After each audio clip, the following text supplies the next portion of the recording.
Hello and welcome to my channel. I am Mahogany and this is the Mahogany Life channel.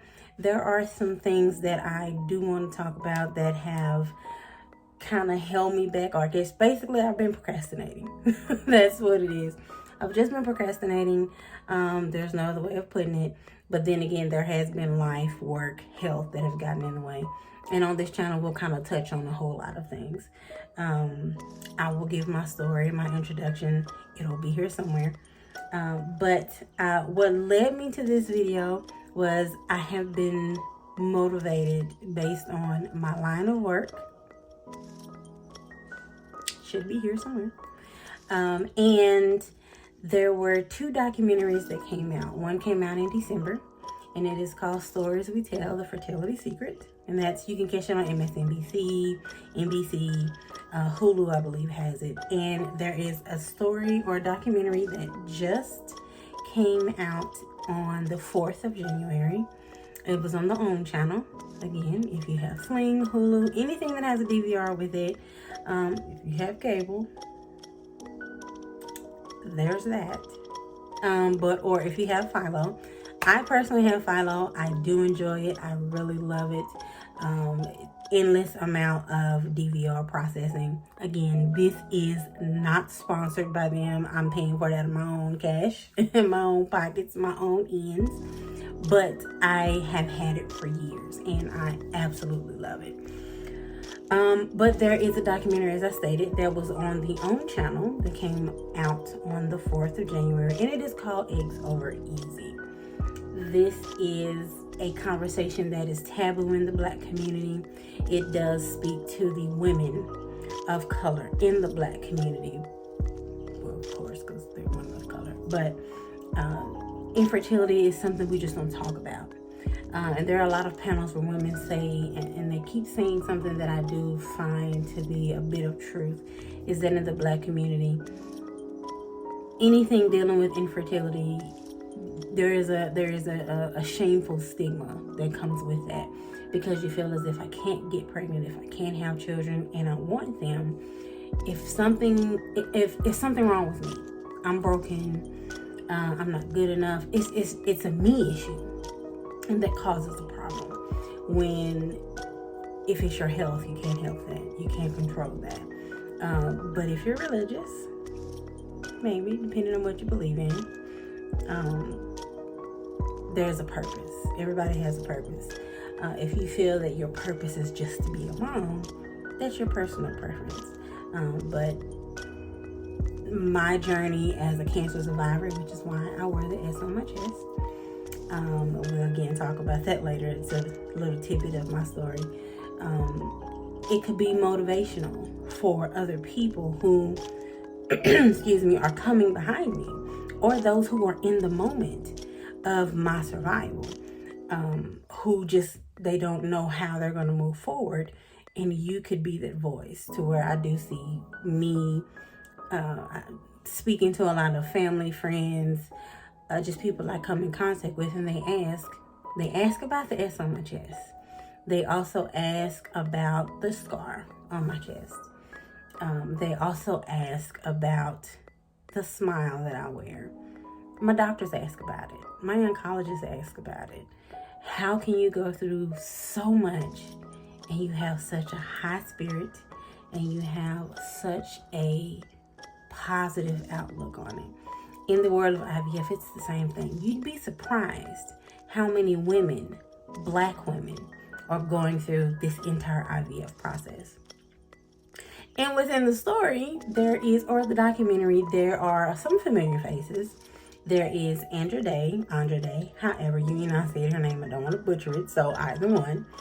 She speaks about her process, her journey. And then the narrator is Rudy, or Keisha Pullium. She does talk about her journey. There is also an actress, Kellee Stewart. She talks about her process.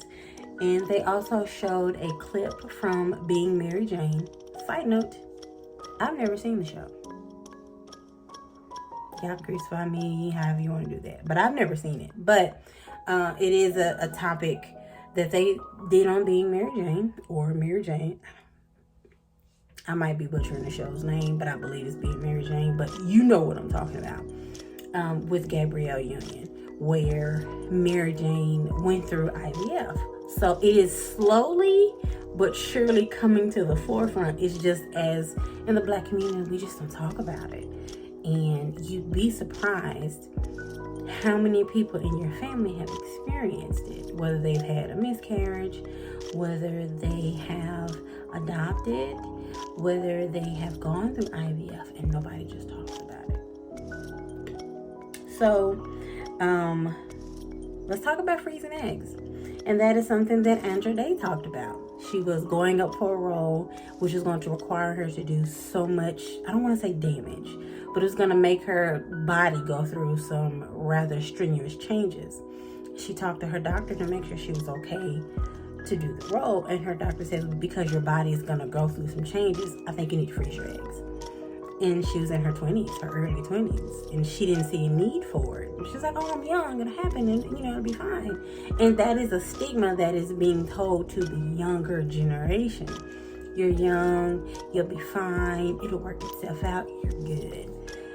And there are 19, 20, 25-year-olds who are considered in their primes who are going through IVFs. Again, the IVF world is a big world. It is a big world.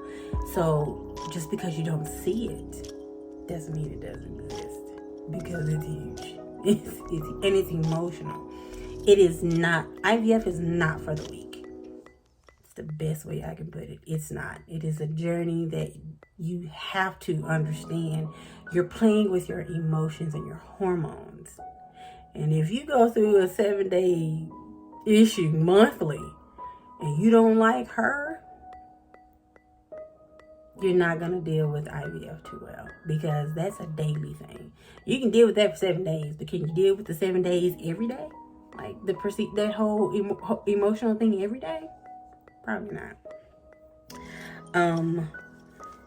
Even Keisha and Pullium talked about freezing her eggs. Kellee Stewart talked about freezing her eggs. The cost of freezing eggs is excruciatingly disrespectful. Let's just put it that way. It's disrespectful, because you're trying to prepare yourself for a future, but enjoy the now. You don't want to have children, because kids are baby goats, but you don't want to have children before you feel that you really need to have children, and you can't enjoy yourself. Us 80s babies have had or seen our peers, our cousins, our parents, just you hear people talking about, oh, I could have done this if I didn't have a child. I could have gone here if I wasn't pregnant. I could have hung out with my friends if I didn't have to. Like, they use a pregnancy as an excuse. And I'm pretty sure we all know somebody that's done it. And some people, you can recognize you've done it. It is what it is. But some people look at, you know what, I want to enjoy the world. I want to travel, and I can't do that with a car seat. I can't do that with a stroller. I can't do that with, what is the thing called? You know what I'm talking about. You can't do that with the baby strapped to you. The kangaroo pouch. You can't do that with a baby strapped to you. Granted that our ancestors did it in Africa, and they did it flawlessly, but times have changed to where we're not built like they were, but they also didn't experience the environment that we live in. I hope that made sense. Maybe. But the thing that remains the same is when it comes to childbearing, our ancestors dealt with miscarriage. Our ancestors dealt with stillbirth. Our ancestors dealt with labor and delivery of excruciating pain, but with no medication.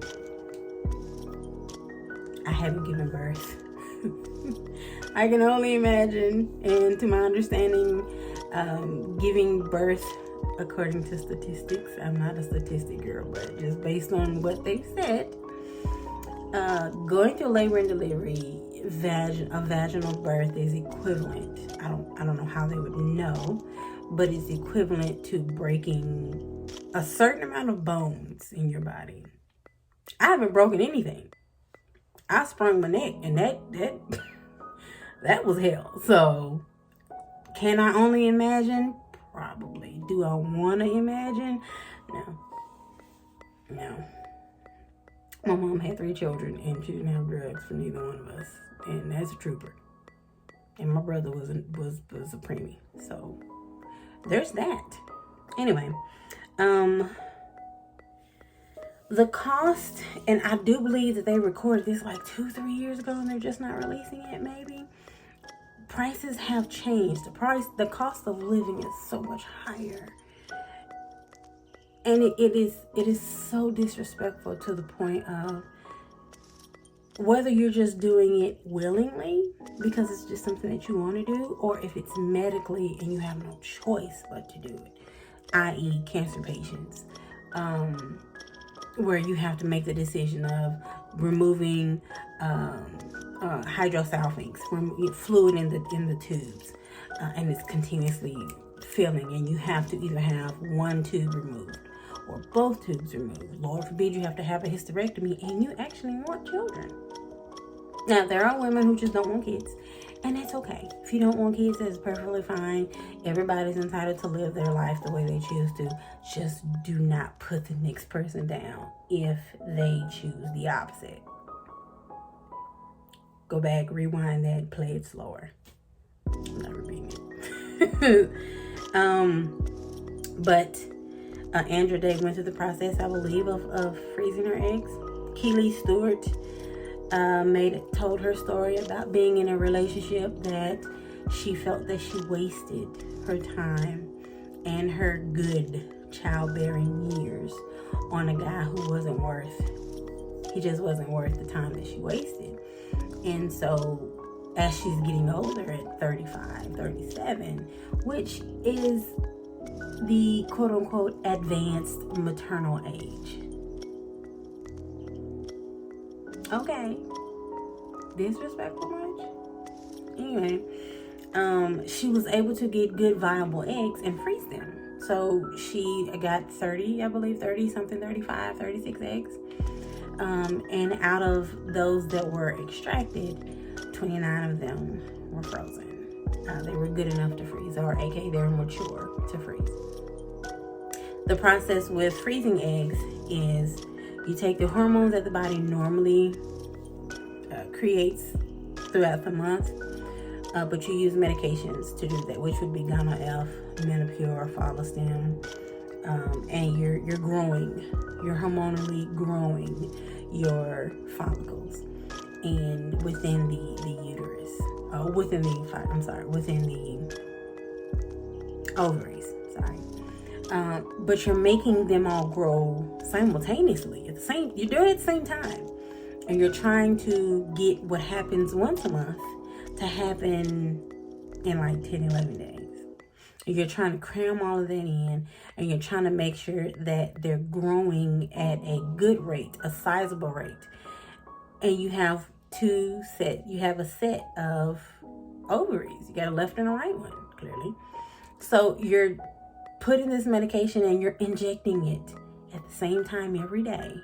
Not necessarily in the same spot, hopefully, if you're not a bruiser. Now, again, I work in the field. I see it all. We dispense it all. I hear it all.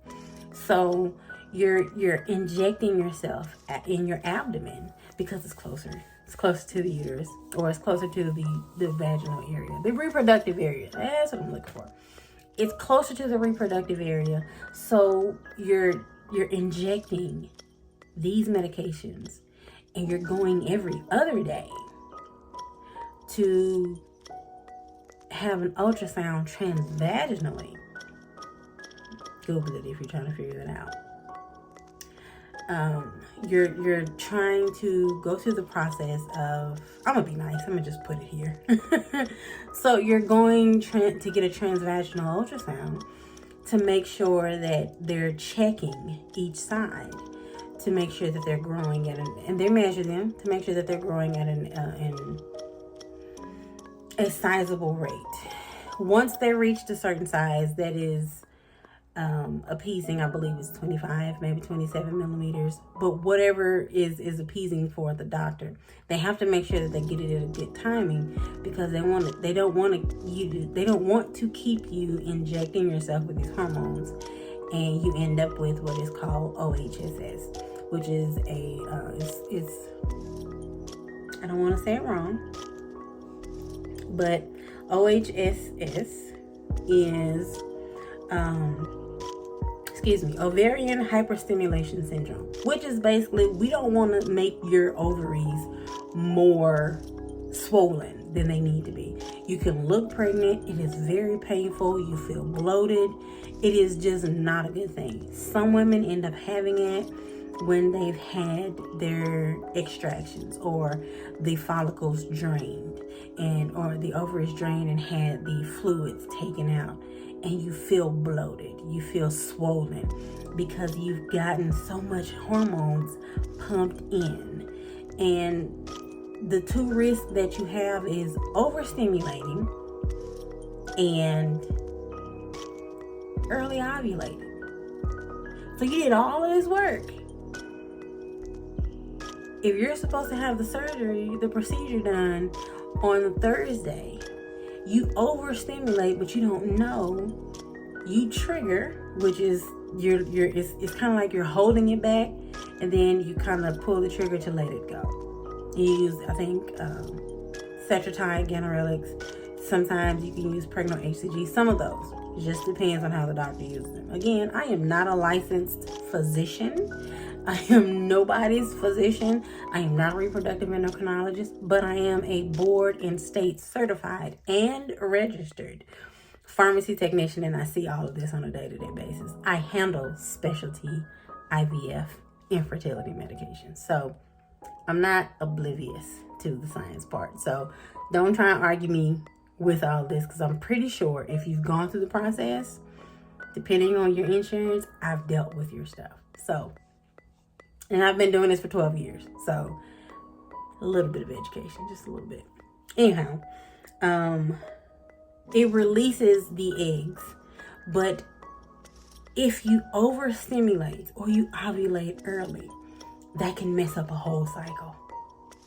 And you would have to just let your body go through the rejection, go through the normal cycle of having a period, shedding everything, and then you have to wait, let your body recuperate, and do it all over again. And this time, hope that you're timing it right so that you don't overstimulate again or you don't ovulate early.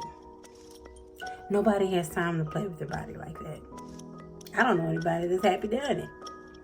There's no payoff for it, because let's say you over hyperstimulate, you're not guaranteed to get a lot of eggs. Let's say you got a lot of eggs. Out of how many of those eggs do you have, or can you say are going to be mature or good? You don't know. It's an emotional journey. It is not for the weak. If you can't deal with it, don't try. If you need to seek counseling, therapy, do that, so that you get an understanding of either what you're about to embark on, or to have somebody to talk to while you're on this journey. That's the best way I can explain it, because it is a very, very strenuous journey to be on. The process of the price of freezing eggs. Now, at this time, they were saying the price of freezing eggs was about $12,000 to $15,000. Not anymore.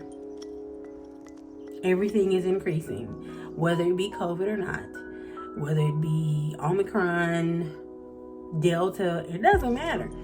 The prices are increasing. Like in some states, the whole IVF process period is a minimum of like $25,000. I don't know anybody. Listen, I tell people I don't work in a trap house. It's not like you can just go and, oh, you need a couple bands? Let me go and catch that out the corner. Let me unravel a few so that I don't know anybody that has that. I don't know anybody that has it. You might know somebody, but I don't know anybody. They did speak on the 3 top medical issues that women of color experience, or Black women experience. And that is PCOS, which is polycystic ovarian syndrome. There is endometriosis, which is inflammation of the endometrium or within the cervical area. And then there's uterine fibroids, which is a benign tumor, non-cancerous, that is a tissue mass that forms somewhere in the uterus. I do believe there are, I don't want to be wrong, because y'all are really good at telling people where they're right or wrong at. So I want to make sure that I am being as correct as I can.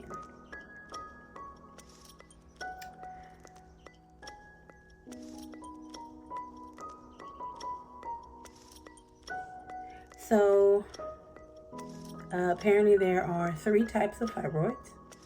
Fibroids are common in Black women. We see more Black women, I say we, but it's seen that more Black women are experiencing fibroids than any other ethnicity. There is the intramural fibroids. There is the submucosal fibroids and subserosal. Now, it looks like it's 4 to me, but those are the common ones. Excuse me, I'm gonna say it that way. Those are the common, but I do believe there might be 4 or 5. But again, it just depends on the placement of the fibroid, where the location of the fibroid is, that makes it a bit difficult.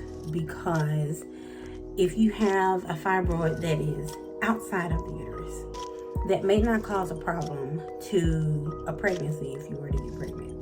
It may not cause a problem with your cycles. You probably wouldn't know. There is a saying that once you have symptoms, the problem is not, it's too late. I'm paraphrasing. It's not saying that it's too late, but if you have symptoms, then it's a bigger problem than you were already expecting. So it just depends on the placement of said fibroids. If you have the most dangerous ones, as I've seen some doctors call it, dangerous ones, are within the uterus.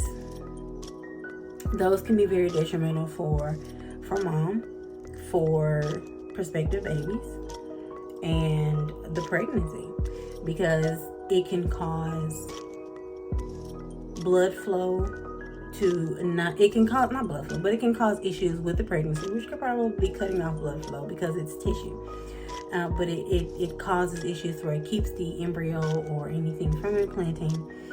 If it does implant, based again on the location, it can cause an issue to where if the baby grows, it pushes on the fibroid, which makes it uncomfortable. It's just, as the baby grows, the fibroid grows. So that becomes uncomfortable, where it feels like you got twins, but you only have one.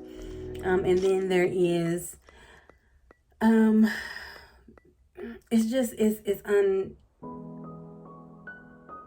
can be uncomfortable because you have a bulge to where it's big enough to where you look pregnant and you know you're not pregnant. So most of the time, a lot of physicians, reproductive endocrinologists, they would strongly suggest if we see a fibroid, we're suggesting before you even think about getting pregnant, you might want to get that removed. But there are women, mainly Black women, who have multiple fibroids. I'm talking multiple. Some have hundreds, some have, and they just grow. They grow fast. Now, why they grow like that, I'll never know. I can't say. But it is something to look into, something to get checked out. I would definitely suggest speaking with your reproductive endocrinologist or talking with your OB. That is just, nobody knows that area like your OB does. Surgeries for removal of fibroids, they're called myomectomies. There is also the adenomyosis. I'll put that explanation here. And then there are a lot of reasons why most embryos don't implant is because of chromosome abnormalities. Basically, no fault of your own.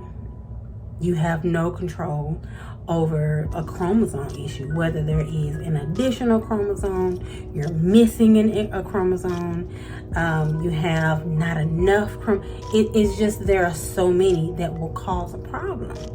And so with it causing the problem, you can't control that. Now here's the trick with being in the IVF world. From beginning to end being you have a take-home baby is what they call them. You know the steps. You're seeing everything from day one. Literally. Some places will show you you going through the process. They'll show you this is where our andrology department is. Andrology, we'll put that here too to learn. You'll see the embryologist working on unthawing out eggs and fertilizing them with sperm, and you'll see the whole process, and you're going and you're seeing them from the beginning to the end. You're there for, oh, well, here is your day 0 report. Here's your day 3 report. Here's your day 5 report. This is how many blastocysts you have.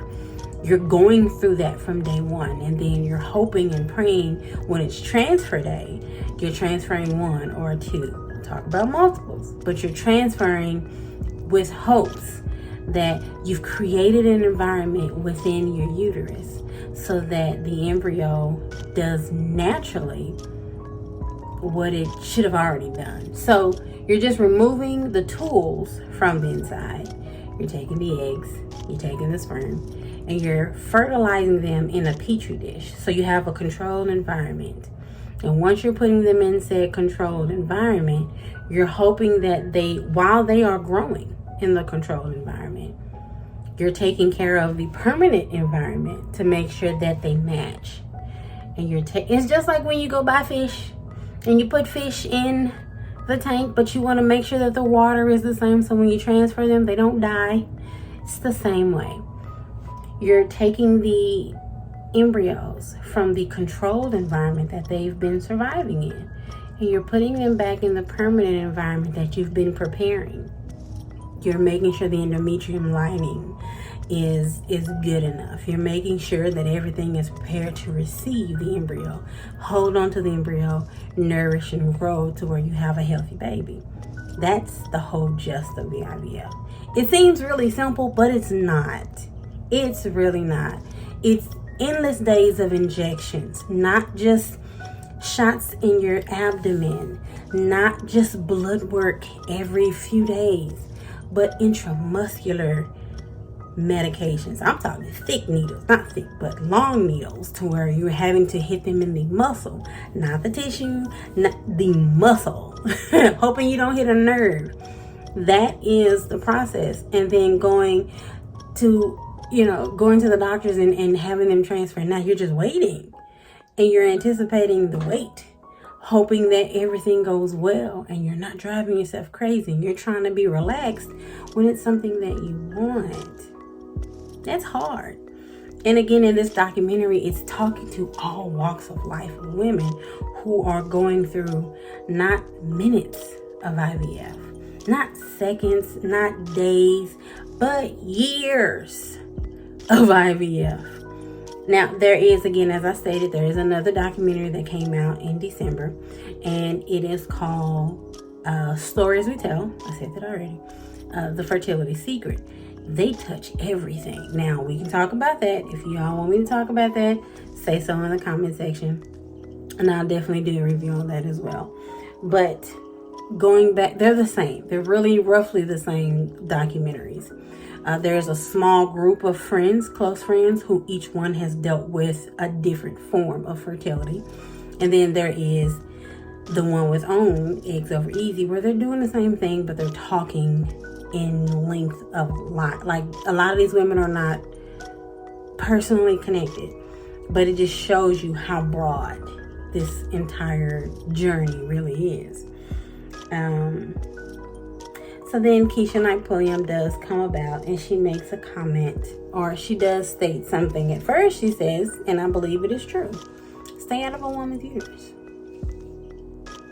The comments that come from that are very insensitive, such as, oh, you're young, you have time, don't rush it, it's coming, it's not right now, it's, you know, those are, you mean well, and that's fine.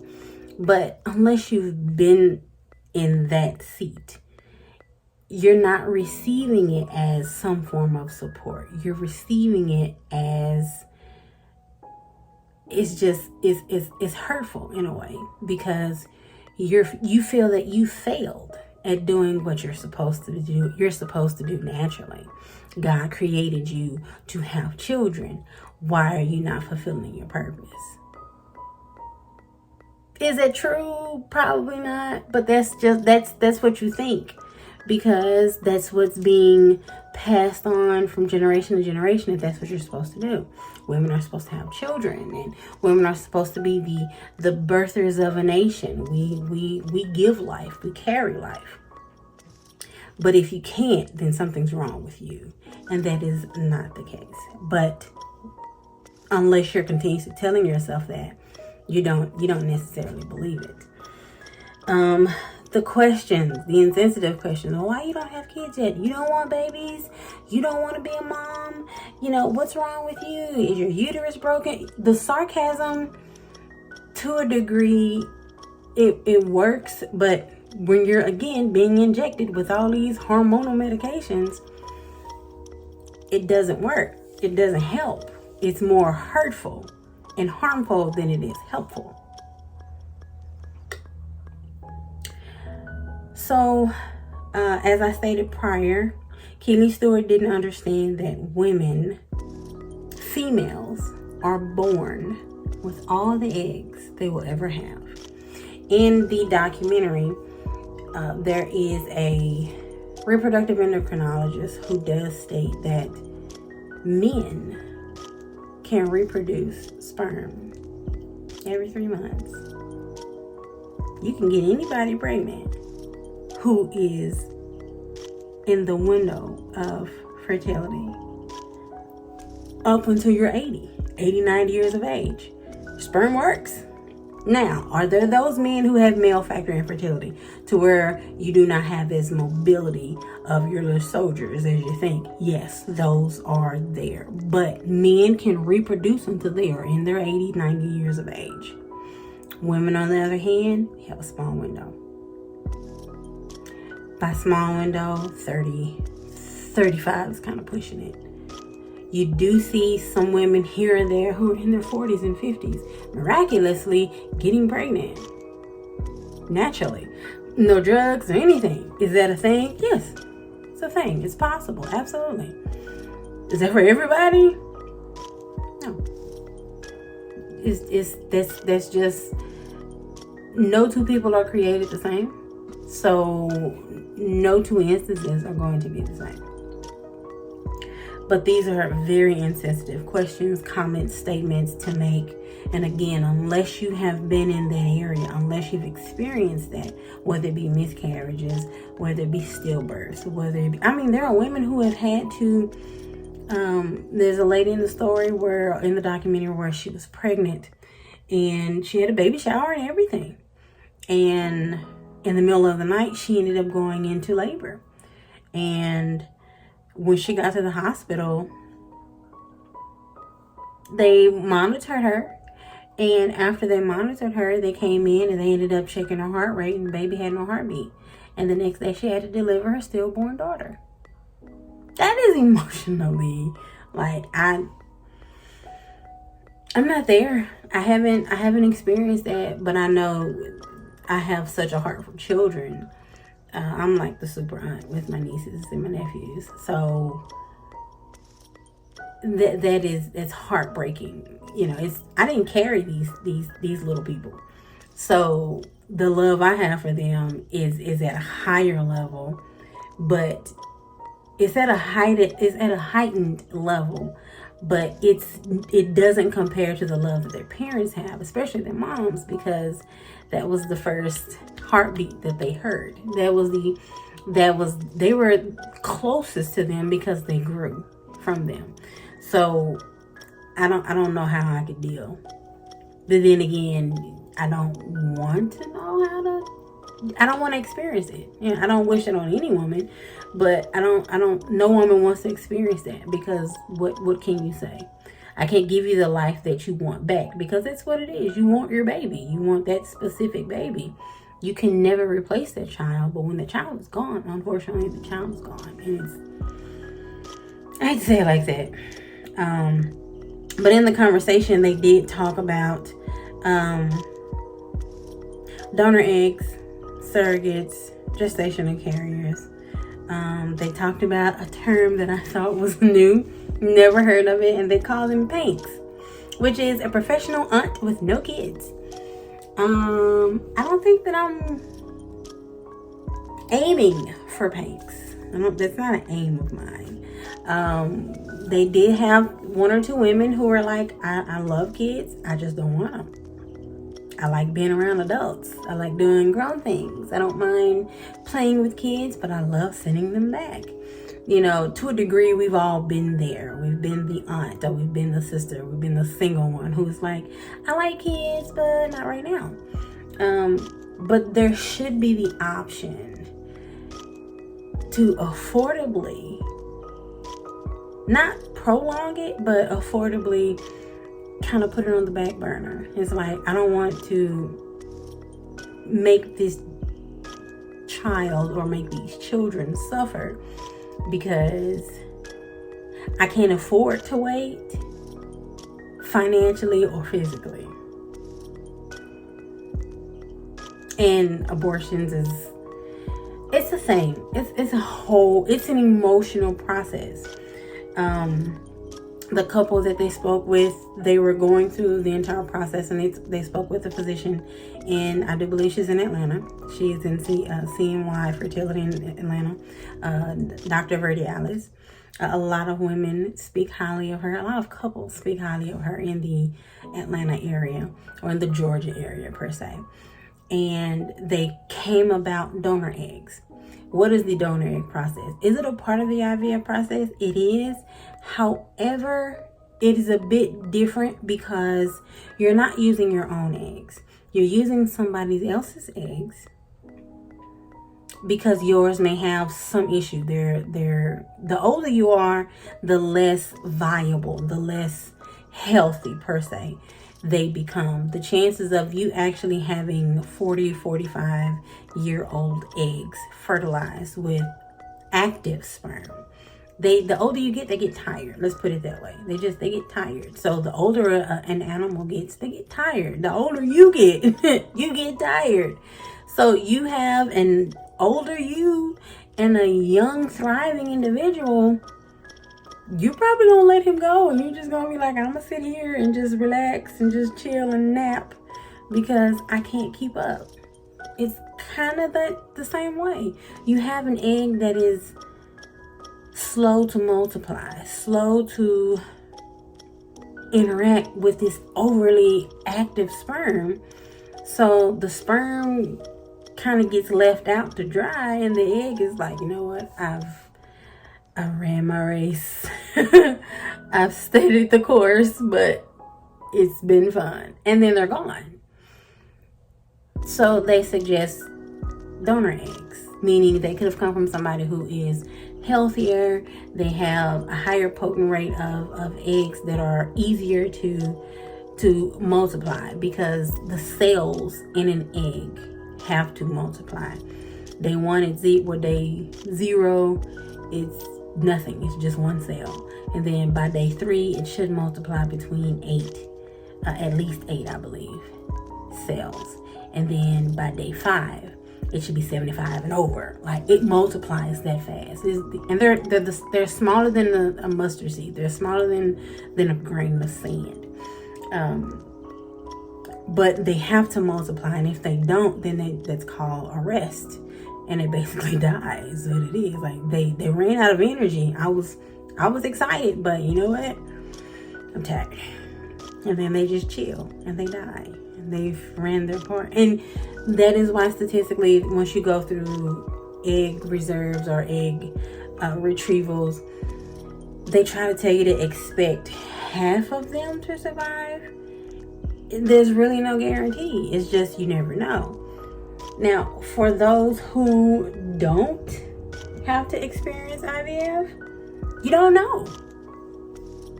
Because by the time you find that you're pregnant, you're like, I don't know, you're like between 6 and 12, maybe 13 weeks. By the time you're like, oh, I'm 2 months. Oh, I'm 4 months. Oh, I'm 4.5. Like, you just don't know. And the fact that you just don't know is shocking all by itself. It's just completely and utterly shocking. And so that can be disturbing. Especially when you just don't know. You just don't know what the process is, because you've never had to go from day one. You've never had to go from day one. So it is a bit weird, and you're not as emotionally involved, because the IVF journey, you're anticipating a heartbeat. You're anticipating a little flicker. You're anticipating the growth every week. Once you've already been pregnant, you find out, once you find out that you're already pregnant and you didn't know, or you weren't trying, and boom, here's the baby, there's already a heartbeat. You're already seeing the forming of hands and eyes, and you're feeling kicks, you're feeling the flutters. Like, it's something that's definitely already happened, to where the IVF journey is, you're new to it. You're completely new, and you have that craving. Some other insensitive things to talk about is making the comment, why do you want to have your own baby? Why? There are so many kids where you can just adopt. Why don't you go and adopt? People aren't there, so don't throw out those suggestions. Especially if you've already had your own children and you're suggesting that somebody who's going through the process of having their own children or experiencing pregnancy, you're trying to derail them from what you've experienced. So you want to have them to go through adoption. If you wouldn't do adoption without your kids already, don't suggest it for another woman who might want to experience what you're already experiencing. Some people just may want to go through, morning sickness. I don't know who does, but roll with me on it. Some women want to go through the morning sickness. They want to go through the body changes. They want to do the breastfeeding. They want to go through pregnancy and experience all of its glory and be able to give birth to their children, whether it be via C-section or vaginally. That's an argument for a whole other day. But adoption may not be where some people want to be. It may not be an option for them. It might not be financially feasible for them. There are people who adoption is not an easy task either. You have to do a home study. You have to figure out what type of, what age bracket do you want. Nobody wants to foster, then adopt. When fostering, there is the option for the parent biologically to come and get the child again. Now you've grown attached to this little person or to these kids, and they have to get bounced back. And it's like, for those who are doing it for the right reason, that's not what they want to do. It's just not. It's not what they want to do. So the whole thing is, there is a whole world outside of what you see in the Black community. Infertility is a thing. It is a legit thing. It is an emotional thing. You never know what another woman is dealing with unless you ask. Is this a taboo topic? It has been for years.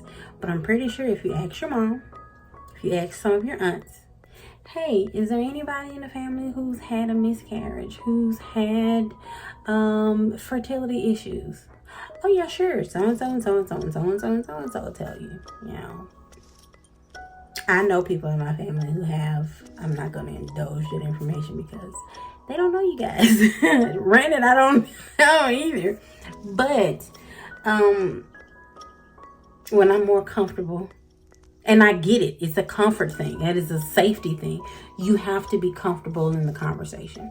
And I'll touch on that later, like I said, with my journey. But in the words of Keisha, Pullium, and other women who have said it, and I stand firm with it.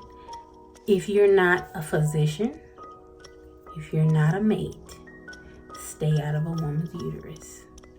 You have no place there unless you have a place there.